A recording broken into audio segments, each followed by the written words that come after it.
Baik, Assalamualaikum warahmatullahi wabarakatuh. Waalaikumsalam warahmatullahi wabarakatuh. Dan selamat pagi. Pagi. Baik, untuk hari ini kita akan membahas terkait sistem saraf pusat pada hewan vertebrata, yang dimana saya perwakilan dari kelompok 1 dan teman-teman saya yang lainnya akan menjelaskan kepada teman-teman sekalian apa-apa saja dalam sistem saraf pusat pada hewan vertebrata. Nah, untuk anggota kelompok 1 itu yang pertama ada Nurudin Saljemia, ada Sesandiri Sarwan, ada Dea Sagita, Yunika Nudinsani, Indira Jiloi, Ainun Amini, Ainun Saputri, Fiorella Basli, dan yang terakhir adalah Hayatul Asisa.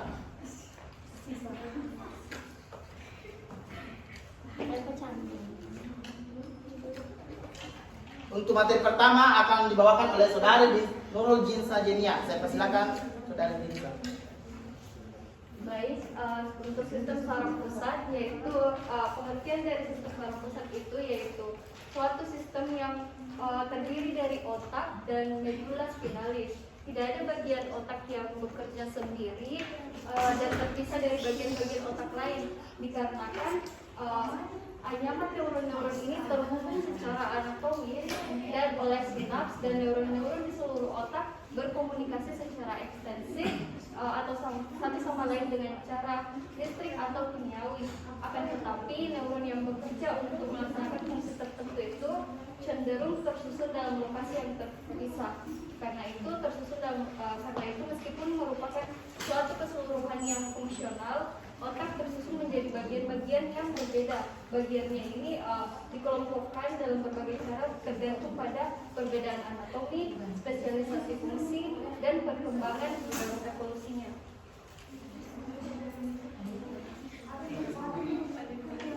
Selanjutnya ada bagian-bagian dari sistem saraf pusat dan fungsinya sendiri, yang mana ada cerebrum atau otak besar, yang mana dia itu mengontrol kesadaran melalui proses-proses dan juga berfungsi dalam kecerdasan manusia.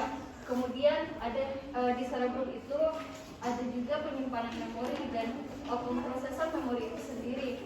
Kemudian kesadaran dan ketidaksadaran itu diregulasi atau diatur oleh otot-otot di dalam cerebrum ini sendiri. Kemudian ada diencephalon, yang mana terbagi atas dua, yaitu talamus dan hipotalamus. Yang mana talamus ini itu berfungsi dalam memproses informasi sensorik yang didapatkan. Kemudian hipotalamus ini mengatur emosi, kemudian otonomi dan pemproduksian hormon juga diatur oleh hipotalamus. Kemudian ada mesencephalon, yang mana bekerja untuk pengaturan visual dan auditori. Kemudian ada pons, yang mana dia itu mengatur informasi sensorik ke cerebellum atau otak kecil. Kemudian ada medula oblongata, yang mana dia itu menrelay atau meneruskan informasi sensorik ke talamus dan ke bagian batang otak yang lain. Kemudian ada cerebellum. Cerebellum itu mengkoordinasikan pekerjaan sensorik atau somatik yang terjadi di dalam tubuh, dan dia juga itu mengatur motorik sensori yang ada di dalam tubuh. Ya. Mungkin itu saja dari saya. Selanjutnya saya serahkan kepada anggota lain. Baik, selanjutnya kita masuk pada bagian-bagian dari sistem saraf pusat itu sendiri. Jadi, yang pertama itu adalah otak. Jadi, otak ini merupakan pusat saraf utama yang menjadi pusat pengendalian semua aktivitas yang terjadi dalam tubuh. Nah, otak ini terletak di bagian tengkorak yang dilapisi oleh selaput otak yang disebut dengan meninges.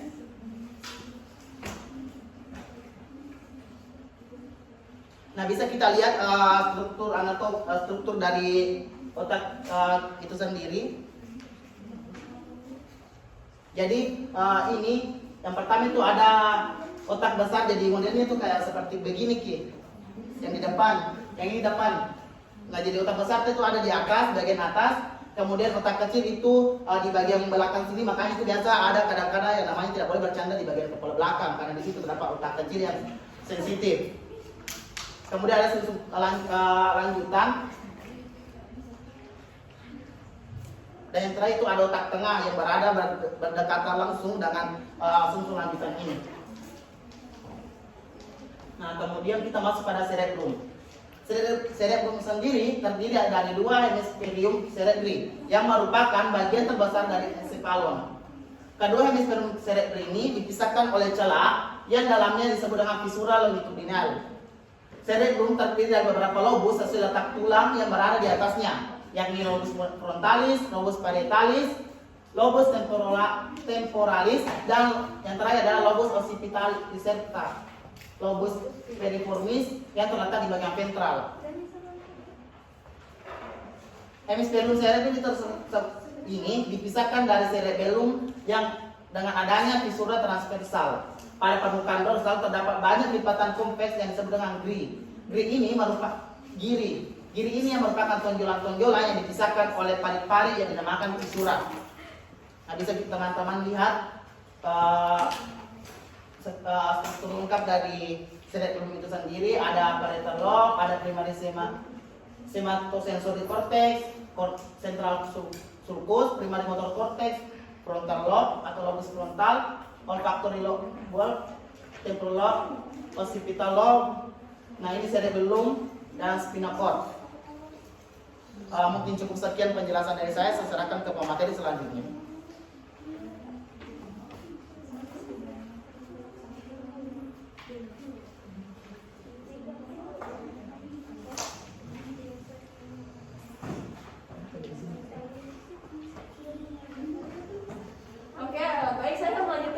Dari saudara Sarwan tadi. Nah, jadi pada otak itu kan dia terbagi menjadi beberapa bagian. Ada cerebrum dan juga ada cerebellum. Nah, cerebellum ini dia merupakan otak kecil. Nah, tadi saya jelaskan tentang cerebrum, sekarang kita masuk pada cerebellum. Nah, jadi cerebellum ini seperti yang kita lihat tadi pada slide itu dia letaknya berdekatan dengan sumsum lanjutan. Di mana sumsum lanjutan ini dia akan berhubungan dengan sumsum tulang belakang. Nah, letaknya itu dia berada di bawahnya otak besar atau cerebrum. Kemudian cerebellum ini dia terdiri di atas vermis, yang mana dia letaknya di tengah. Kemudian dia memiliki hemisferium di lateralis, artinya di sampingnya, yang mana dia dipisahkan oleh yang namanya visura sagittal. Kemudian, nah pada cerebellum ini dia punya fungsi yang sangat vital. Mengapa? Karena dia berfungsi dalam koordinasi gerakan otot yang terjadi secara sadar. Artinya pada saat kita melakukan satu gerakan yang akan mengolah data itu adalah cerebellum ini. Kemudian selain dia menjadi berfungsi dalam koordinasi gerakan otot, dia juga berfungsi dalam keseimbangan. Makanya kalau misalnya ada permasalahan pada otak kecil, maka itu pasti dia tidak bisa mempertahankan posisi tubuhnya dengan normal atau meleot, oleng. Kemudian, nah ini ada bagian-bagian otak kecil, di mana yang ini tadi, yang ini dia adalah bagian otak kecilnya, dia terletak dia harusnya kita letakkan dengan sumsum lanjutan. Nah, kemudian otak kecilnya ini dia ada dua bagian, di mana ini bahan kelabu, kemudian ada bahan putih. Mungkin secara morfologinya bisa kita lihat dalam segi warnanya, di mana dia kalau kelabu ya warnanya seperti kelabu atau coklat, kemudian bahan putih ya warna putih. Nah, oke, untuk selanjutnya saya serahkan kepada materi sedikit.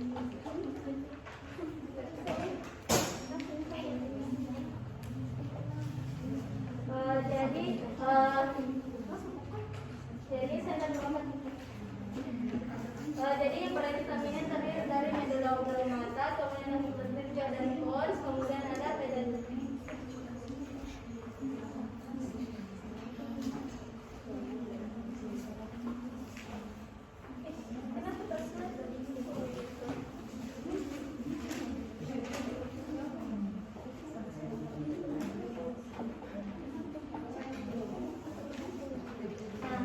Brainstem ini terdiri dari medula oblongata, di mana vas posterior dari brainstem berbentuk kerucut, sumsum sambung berfungsi menghantar impuls yang datang dari medula spinalis menuju ke otak. Nah, kemudian ada pons. Nah, pons di mana terletak korpus ujung anterior dari medula oblongata, di mana jembatan Farol berisi serabut saraf yang menghubungkan otak kecil bagian kiri dan kanan, juga menghubungkan otak dan susun tulang belakang. Kemudian ada peduncle cerebri, di mana cerebri yang di mana bagian permukaannya. Kemudian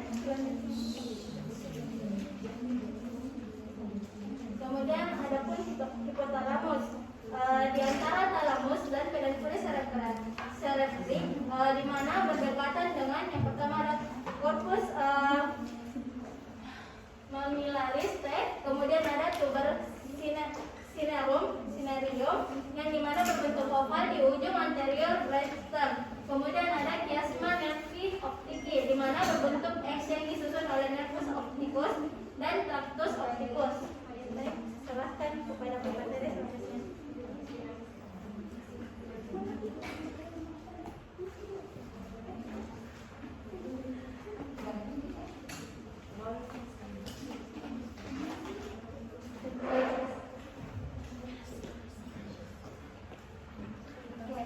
Langsung saja untuk pembahasan selanjutnya itu kita akan membahas mengenai meninges.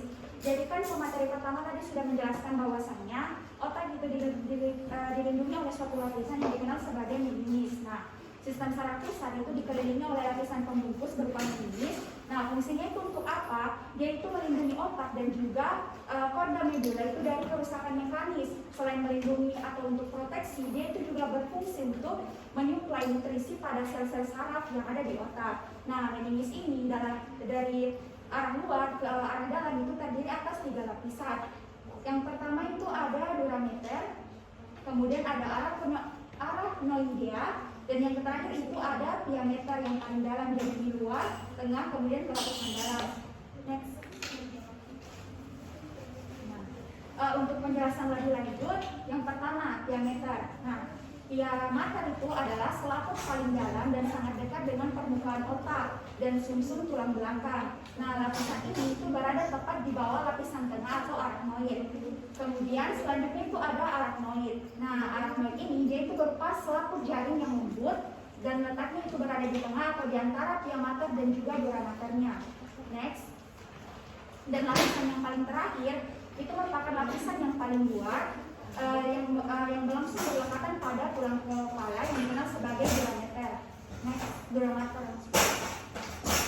Nah, untuk lebih memperjelas maksud dari lapisan meninges, kita bisa lihat dari gambar ini. Next.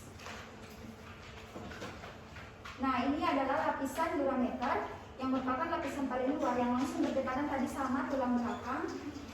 Next. Kemudian dia itu ada lapisan tengahnya atau arachnoidnya. Next. Dan yang terakhir itu ada lapisan paling dalam yang langsung berdekatan dengan otak, yaitu piameter. Next. Dan ini adalah otak itu sendiri. Next. Mungkin hanya itu yang dapat saya sampaikan. Saya serahkan kepada pemateri selanjutnya. Baik, saya akan melanjutkan presentasi dari teman saya. Jadi otak manusia ini terbagi menjadi beberapa bagian. Yang pertama itu ada otak besar atau otak depan. Nah, otak besar dan otak depan ini terdiri dari 2 bagian, yaitu frontal lobe dan postcentral gyrus. Nah, di mana belahan kiri ini yang akan mengendalikan tubuh bagian kanan, sebaliknya belahan kanan yang akan mengendalikan bagian kiri. Kemudian otak besar ini memiliki permukaan yang berlipat-lipat. Dapat teman-teman lihat pada slide yang mengandung ratusan juta neuron. Kemudian tiap belahan otak ini dibagi lagi menjadi 4 lobus, yaitu frontal lobe, frontal parietal, dan occipital lobe dan temporal lobe. Serta antara lobus frontal dengan parietal ini dihubungkan oleh sulcus centralis. Kemudian otak besar atau otak depan ini terdiri dari 2 lapisan, yaitu lapisan luar dan lapisan dalam. Nah, untuk lapisan luar sendiri atau korteks ini berwarna kelabu seperti yang dijelaskan teman saya sebelumnya, yang berisi badan-badan sel saraf, dan permukaan korteksnya ini berlipat-lipat yang berfungsi untuk memperluas permukaan korteks. Kemudian lapisan dalam, dia ini bentuk strukturnya tebal dan berwarna putih. karena banyak mengandung serabut saraf yaitu dendrit dan neurin. Mungkin sekian saya serahkan ke pemateri selanjutnya. Baik, di sini saya akan membahas mengenai bagian otak yang terdiri dari 4 lobus.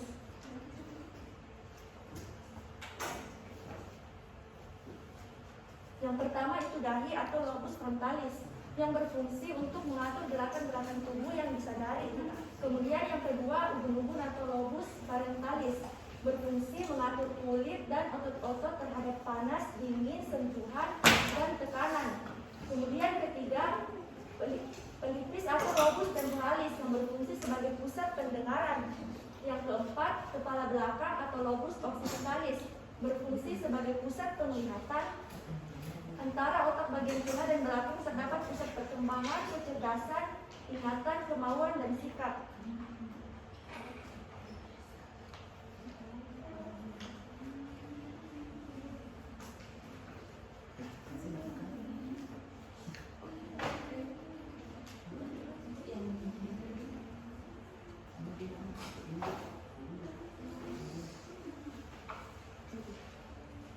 Kemudian gambar bagian-bagian lobus ini terdiri ada 4. Yang pertama lobus parental, kemudian ini lobus occipital bagian sini, kemudian ada lobus frontal dan lobus temporal.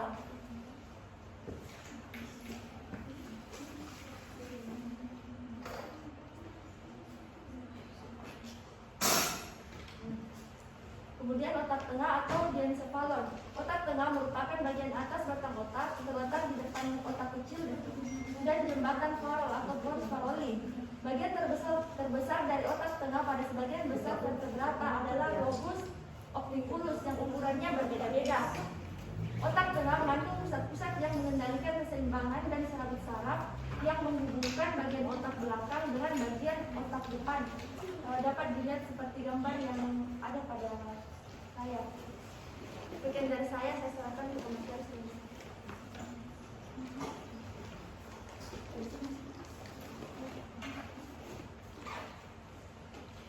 Ya, baik. Jadi melanjutkan materi dari pemateri sebelumnya, saya akan menjelaskan mengenai otak belakang.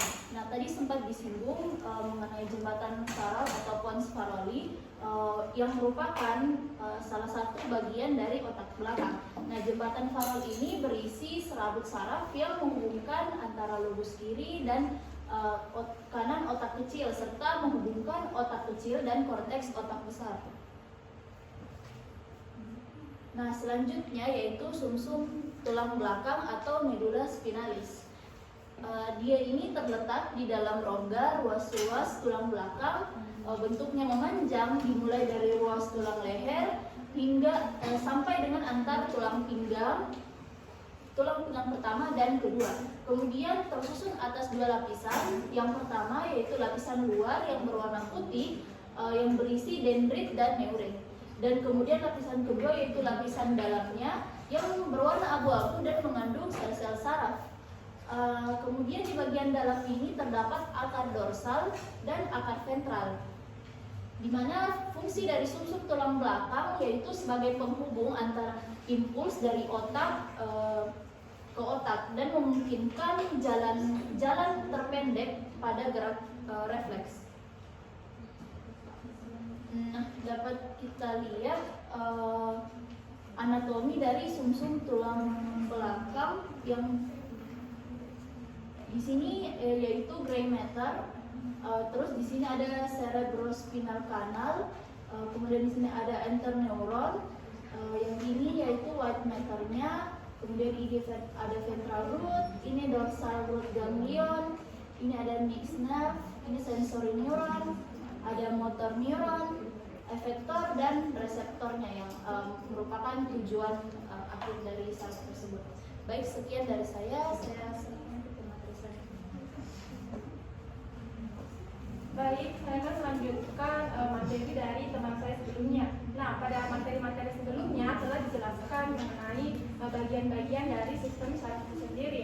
Selanjutnya saya akan menjelaskan mengenai mekanisme impuls melalui sel syaraf. Nah, jadi cara sistem syaraf bekerja ini benar-benar sangat unik dan sangat kompleks, di mana ia bekerja melalui jaringan kompleks neuron, di mana yang merupakan fungsi dasar sel-sel dari sistem syaraf. Nah, neuron ini melakukan sinyal atau impuls antara dua komponen dari sistem syaraf, yaitu syaraf pusat dan sensorik, neuron motorik dan interneuron. Nah, neurosensorik ini mengirimkan rangsangan atau impuls yang diterima dari alat indera seperti mata, hidung, atau kulit, sistem syaraf, yaitu ke otak dan sumsum tulang belakang. Di mana pada otak pada gilirannya ini akan memproses rangsangan tersebut dan mengirimkan kembali ke bagian lain dari tubuh, yang kemudian memberitahu mereka bagaimana bereaksi terhadap jenis-jenis tertentu dari stimulus tersebut. Nah, kemudian ada motor neuron ini yang bertanggung jawab untuk menerima sinyal dari syaraf otak dan tulang belakang, kemudian mengirim mereka ke bagian lain dari tubuh. Selanjutnya di sisi lain, yaitu interneuron ini berkepentingan dengan membaca impuls yang diterima dari neuron sensorik dan memutuskan respon yang akan dihasilkan nantinya, di mana mereka terutama ditemukan di otak dan sumsum tulang belakang. Nah, selain neuron ini, sistem syaraf juga mengandung sel-sel glial yang mendukung dan memelihara neuron, di mana neuron menggunakan sinyal 24 elektrokimia atau neurotransmitter untuk transmisi impuls dari satu neuron yang lain. Impuls dapat dikatakan sebagai aliran listrik yang dimana dia merambat pada serabut syaraf, dimana bila sebuah serabut syaraf tidak menghantarkan impuls, dikatakan bahwa serabut syaraf tersebut dalam keadaan istirahat. Nah, impuls dapat dihantarkan melalui sel syaraf sinapsis. Selanjutnya itu impuls dapat mengalir melalui serabut syaraf karena adanya perbedaan potensial listrik antara bagian luar dan bagian dalam dari serabut syaraf. Nah, pada saat sel syaraf istirahat, sebelah dalam serabut syaraf ini bermuatan negatif kira-kira 60, sedangkan di sebelah luar tersebut syaraf bermuatan positif, di mana keadaan muatan listrik tersebut diberi nama potensial istirahat. Sedangkan membran serabut syaraf dalam keadaan polarisasi jika sebuah impuls merambat melalui akson. Dalam singkat muatan di sebelah dalam menjadi positif dan muatan sebelah luar menjadi negatif. Nah, perubahan tiba-tiba pada potensial istirahat bersamaan dengan impuls tersebut potensial kerja. Pada saat ini terjadilah depolarisasi pada selaput membran akson. Nah, proses depolarisasi ini merambat sepanjang serabut syaraf bersamaan dengan merambatnya impuls, yang nantinya akibatnya muatan negatif di sebelah luar membran merambat sepanjang serabut syaraf. Nah, untuk lebih jelasnya berikut kami lampirkan video mengenai sistem syaraf pada vertebrata.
otak akan merespons dengan mengirimkan pesan rasa sakit. Prosesnya berlangsung selama sepersekian detik, meski sinyalnya bergerak sejauh bermeter-meter. Lanjut ke sumsum tulang belakang. Yuk, sedikit eksperimen. Dalam hitungan 1, aku akan memutus koneksi antar sel saraf di area sini. Memangnya apa yang akan terjadi? Perhatikan baik-baik ya. Sudah siap? 1. Nah kan, kamu jadi mati rasa dari area pinggang sampai tubuh bawahmu. Itu karena SSP-mu tidak bisa memperkirakan sumber rasa sakit. Oke, tenang saja. Sudah kukembalikan koneksi sarafnya seperti semula kok. Oleh sebab itu, otak dan sumsum tulang belakang terlindung oleh tulang, tengkorak, dan tulang belakang. Di dalam tulang belakang juga terdapat cairan cerebrospinal, yaitu zat cair yang berfungsi melindungi saraf, memperlancar proses pengiriman sinyal, dan membuang zat limbah. Oke, yuk kita beralih ke saraf lainnya. Kita mulai dari saraf yang ada di jemari.